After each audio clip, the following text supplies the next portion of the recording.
Gek oor haar eie Afrika Ondier episode 69. Sergio het dit duidelik gesien, die skok en verbasing en toe daardie vreemde uitdrukking van verwarring op Diego se gesig, terwyl hy en Dr. Klets hulle gebaretaal kommunikasie oomblik gedeel het. Hy brand om die klein twak aan die arm te gryp en om een kant toe te neem. Wat is nou weer in die mannetjie se besuddelde brein aan die broei? Maar kans om vir Diego hier in Tofu onder kruisverhoor te neem, is daar nie. Sergio wil 'n paar stukkies geskenke aankoop voordat die winkels toemaak. Hy moet iets vir Alice ook soek. Hy het beslis nie verwag dat sy haar lewe verniet moet waag om die inligting vir hom aan te stuur nie. Hy skuld haar, maar beslis nie sy lyf nie. En dan wil hy weer 'n paar goedjies koop om huis toe te neem, vir John, Maria, Manuel en die Da Silvas en hulle babietjies. Lia het duidelik dieselfde plan, toe sy ook by 'n geskenkewinkel inglip. Ek het letterlik nou al elke moontlike geskenk hier probeer. Nou hak ek maar vas op drank vir die manne en lekker badgoed vir die dames. Lig Sergio vir Lia in. Dalk kan ek en jy môre by Barra se winkeltjies ook gaan inloer, as jy wil. Kan pret wees, ja, vir oulaas. Maar wat is dit met teempies daar in jou hand? Is dit nie 'n bietjie klein vir jou nie? 'n Bloue en seegroenetjie met vissies op. Hy wil spot, nee, dit is vir jou, my klein Lia. Maar dan antwoord hy, vir my peetseuns. Oulik, sê Lia, en toe konsentreer sy op die lekker bottels met ingelegde vrugte en eksotiese kossies daar binne. Eintlik is hier niks wat Maria nie beter kan maak of doen nie, maar dit is sekerlik die gedagte wat tel. Ja, die gedagte. Sergio onthou van 2 seilskippies wat deur die locals gekerf word daar in Barra. Hy het dit gesien toe hy en Diego daar was en hoop dit is nog beskikbaar. As dit is, gaan hy dit môre koop vir sy peetseuns en die Land Rovers van hout wat hulle ook maak. Eendag sal die manne daarvan hou. Hy sien al hoe speel hulle in die sand daarmee. Op daardie oomblik loer Diego ook hier by die winkel in. Hy sien Sergio en toe skud hy sy hand dat sy vingers klap, soos wanneer mens vir iemand wil wys dat hy siepsops en braaibout gaan kry. Duidelik het hy gehoop om vir Sergio alleen daar te kry. Maar dan val sy oë op Lia en hy konsentreer so op 'n stel koffiebekers met visse op, dat Sergio skoon bang raak die goed swem by die winkel uit. Koop julle geskenke? Vra Diego. Wat van hierdie oulike bakkies met die kleurvolle vissies op? Nie 'n goeie voorstel nie, dankie. Lia het dit gemaak. Sy verskaf dit nou aan die winkel. Beduie Sergio en gaan pak sy aankope op die toonbank uit. Diego loer oor sy skouer en toe hy die teempies sien, fluister hy. Altyd goed om positief en optimisties te wees, maar oppas dat dit die teenoorgestelde uitwerking het, hoor. Waarvan praat jy, broer in die reg? Swaar, vra Sergio. Ek het onthou, toe ek net nou die dwalende Dr. Klets gesien het. Ek het dit net nou die dag nie 2 en 2 bymekaar gebring, toe jy dit vir ons gewys het nie. Diego help sommer pakkies uitdra, nadat die verkoopsdame Sergio se goed in sakke gesit het. Hy draf stap skoon by die deur uit en gaan staan daar buite en trippel, soos 'n man met 'n vreeslike nood. Diego, waarvan praat jy? Die 2 watse goed? Sergio kom staan by hom, maar sy oë bly op Lia daar binne, waar sy nou nog 'n paar goedjies staan en kyk. Plek maatjies van gras en 'n geweefde vloermat, waarskynlik made in China. maar hy wil nie haar pret bederf nie. Laat sy kyk en laat haar koop, as sy iets mooi sien. Dit! Diego dop sy hand om en sy vingers maak so 'n slap halfsirkel na onder. Toe vat hy sy knekel met sy ander hand vas en vryf en druk liggies daaraan. Dit gaan nie oor commitment nie, of hoe broeder in familiewette. Jy en Lia gaan 'n baba hê. Ek het skoon daarvan vergeet, totdat die ou man self daar by ons verbygestap het en daai berugte sign van hom in jou rigting kom gooi het. Sergio voel die bloed uit sy gesig loop. Nee man, Diego, waar die frek kom jy daaraan? Ek en Lia 'n baba. Nee, bra, nie in 1000 jaar van sondae nie. Diego lag vrolik. Dit is wat Dr. Klets doen. Hy is Tofu se baba-maker. Mense kom van heinde en verre hiernatoe om hom te sien as hulle nie kan kleintjies maak nie en dit nie self reg kry nie. Ek en Sylvia was mos 3 jaar getroud en niks het in daai tyd gebeur nie. Toe gaan sien ons hom en 2 maande later. Wel, dit is nie die rede hoekom Lia moes sien nie. Diego, vlieg Sergio om ontsteld in. Daar was ander probleme. Dit is waarvoor hy op haar geopereer het. Maar ek dink dit is groter as net kneukelvryf sake in hierdie geval. En het hy jou hings ook tot die stal gebied vir 5 tot 6 weke, jou gewaarsku om nie eens bloots op te klim in die ou terrein nie, soos in komediant. Ja, grapkas, hy het, maar dit is duidelik gewone praktyk na enige operasie, of wat dink jy? Wel, daar het jy dit, sien jy, die man maak jou baba. Wel, as hy enigiets uit lyn doen, gee ek hom by die mediese raad aan. Sis Sergio, glad nie man, hy laat net die natuur sy werk doen. Hy hou nie daarvan dat jy patrone moet mors nie. Spaar jou rondes vir daardie doodskoot. Oh my word, steen Sergio. Die 10 cent val en dit klink soos 'n kanonskoot. En hy waarsku mens nie. Maar natuurlik waarsku hy mens. Shucks, Sergio, jy is 'n veearts. Jy weet seker van bytjies en blommetjies en 'n miljoen mosterdsaadjie wat een klein boompie kan laat groei as die grond waarin dit val mooi bewerk is. Shut up, Diego. Nou is jy heeltemal uit lyn. En as jy voor Lia hieroor praat, wil jy 'n kind hê, Sergio? Ja of nee? Vra Diego. Sergio dink 'n oomblik na voordat hy antwoord. Ek weet eerlikwaar nie, Diego. Ek het dit so diep weggebere die afgelope ruk. Dit is in elk geval nie naaste by deel van ons beplanning vir die volgende 3 jaar nie. Ek en Lia leer mekaar nog ken en miskien moet ek en sy net eers getroud kom voordat ma begin baba skoentjies brei. Wel, vat jou tyd en maak gou. Die skrif is aan die muur. Diego draai in sy spore om toe hy sien Lia kom aan nadat sy vir haar goedjies betaal het. En Sergio staan daar en weet hy lyk soos 'n skuldig, soos 'n kind wat 'n Wilson toffee in 'n Griek op die hoek se kafee gesteel het.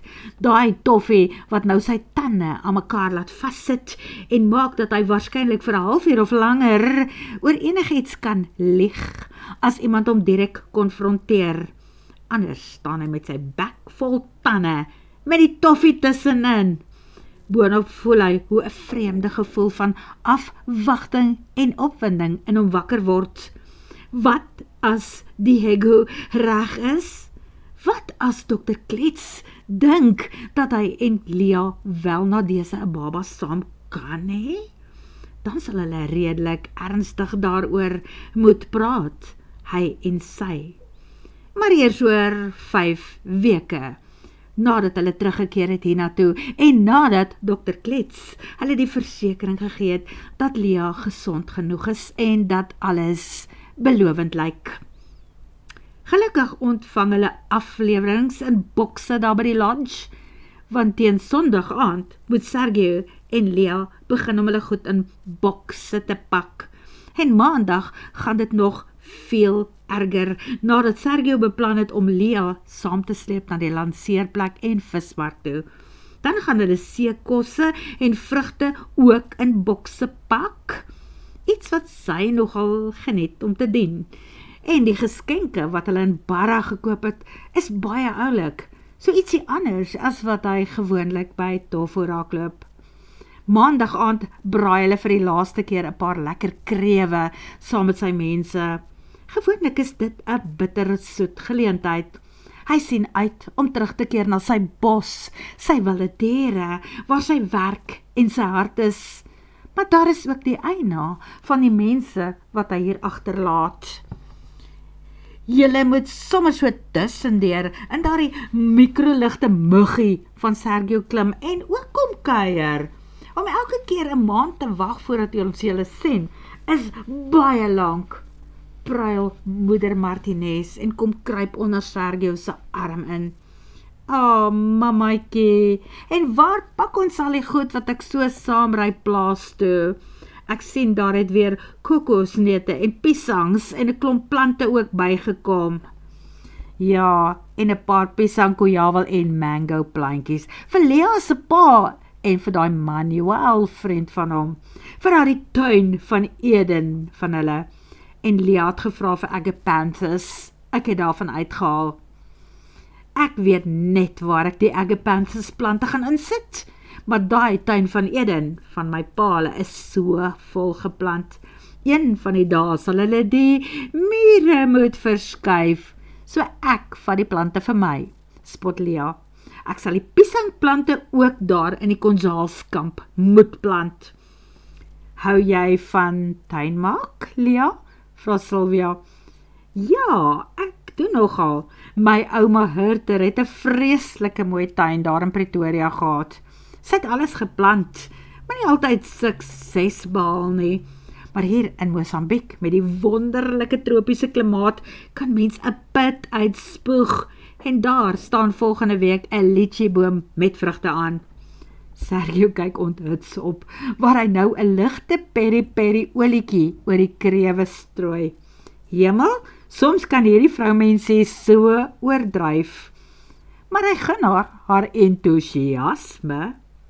Kan ek 'n bak kry vir die kreef? Roep hy uit en sy pa bring een nader.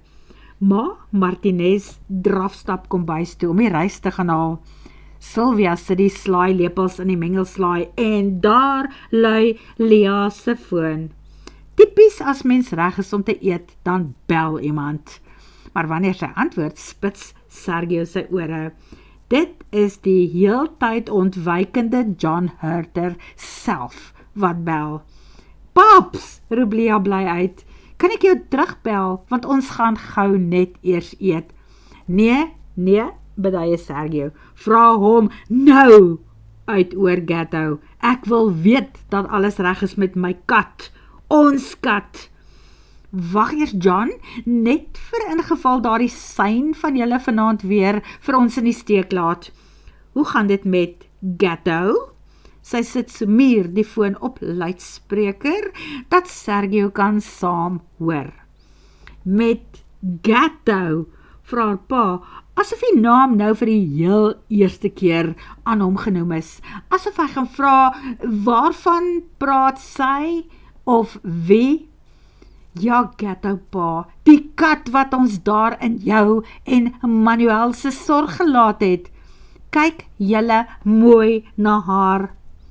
Lea, daardie foto's van Tofu en die strand wat jy vir ons gestuur het, is eenvoudig pragtig. En vanoggend se sonsopkoms oor die see, en daar by Barra, daai winkeltjies. Ja, dit is mooi, né? Sug Lea. Ons was vroeg op om te gaan vis koop hier naby en toe het ons barra toe gery. Ek moes dit eenvoudig afneem en na jou foon toe aanstuur.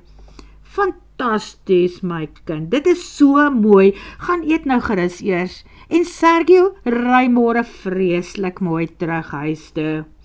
Sergio se moed sink tot in sy Jerusalem plakkies.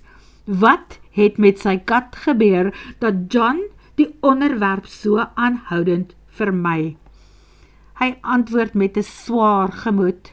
Reg John, ek ry altyd so veilig as wat ek kan. Wag net 'n oomblik, roep John skielik uit. Hier is nog iemand wat vir julle wil hallo sê.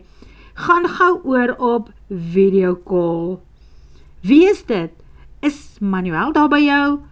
Paula? Of is Maria weer terug op die plaas? Vra Lea. Ja, inderdaad is Maria gelukkig terug hier en vandat Jesua gister afgelaai het alles net weer van self begin regkom. Ek is baie bly om dit te hoor, sê Lea. Hallo Tannie Maria. Hallo Leaatjie, my meisiekind. En hallo Sergio. En toe draai John die kamera lens van die selfoon in Maria se rigting. En Lea en Sergio sien dit albei gelyk en hulle storm nader. Gatto in haar volle glorie in Maria se arms. Gatto, papa se eie ou klein dogtertjie, roep Sergio uit en eis die foon so waar vir homself op. Hallo papa se kind. Gattokie. Lea roep langsaan. Gatto, poppiekat, mama het vir jou 'n spesiale blikkie sardientjies gekoop. Net vir jou, net joune. Ons kom môre huis toe, dan bring ons dit saam. Ja, sien jou ons meisiekind, praat Sergio ook. Dankie papa, sug Lea, toe sy die foon weer terugkry.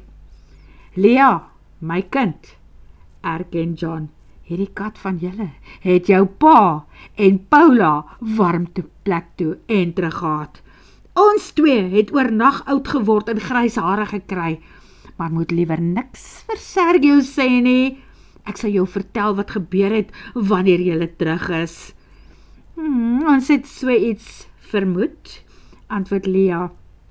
Sy sit die foon af en stap tafel toe, waar almal al op haar sit en wag om te skep. Die plan is om dinsdagoggend vroeg in die pad te val. Lea sluk slegs aan 'n knop in haar keel, toe sy die trane van afskeid in Sergio se mense se oë sien, toe hulle vroegoggend kom groet.